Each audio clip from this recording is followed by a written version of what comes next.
Elaborately staged, dramatic, this is a photo op, one of the key symbolic pictures of Bill Clinton's conduct of international affairs. No surprise, Bob Dole isn't impressed. You and I have seen a series of photo opportunities and treaty signings and staged handshakes and even military theatrics, all designed to create the impression of foreign policy progress. But sporadic sniping aside, candidates Dole and Clinton have brought almost no heat to issues of international affairs, and voters also, it seems, can't be bothered. Does anybody have a foreign affairs question in this section? Fact is, the Cold War, a half-decade one, international affairs for both politicians and voters have become a nebulous business. On most of the major issues, the differences between Clinton and Dole are relatively small. On China, both men support favorable trade policy without links to Beijing's horrendous human rights conduct. In the 1992 campaign, candidate Clinton blasted George Bush for coddling Chinese dictators, but once elected, American businessmen got his ear. On Russia, both candidates take a cautious wait-and-see approach, especially in light of uncertainties about Boris Yeltsin's future given his poor health. Both men, however, are pushing NATO expansion into countries of the former Soviet bloc. Their only dispute is about how fast to go.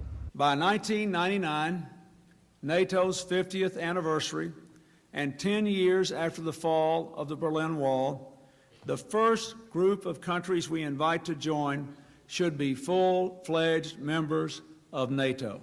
It's an outrage that the patriots who threw off the chains of Soviet bondage are told they must wait.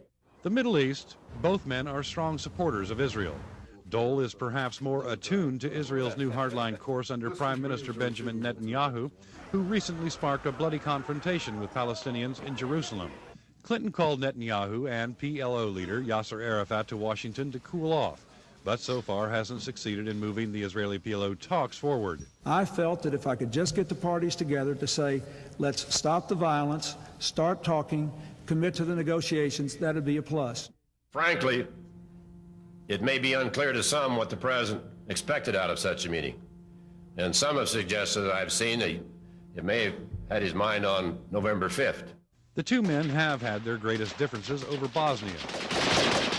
Dole early on wanted Clinton to lift the ban on arms sales to Bosnia's Muslims, contending they then could have defended themselves, leaving Washington out of the conflict. After 3 years of inexcusable neglect, there are about 3 million homeless and 200,000 innocent women and children slaughtered.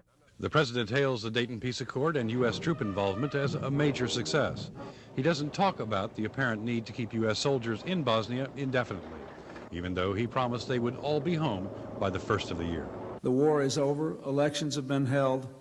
The Bosnian people are now getting on with the very hard work of rebuilding their lives, their land, their economy. But success or failure on any of the major international questions hasn't moved voters one way or the other. The issues remain important. They're just no longer Cold War scary. Steve Hurst, CNN, the State Department.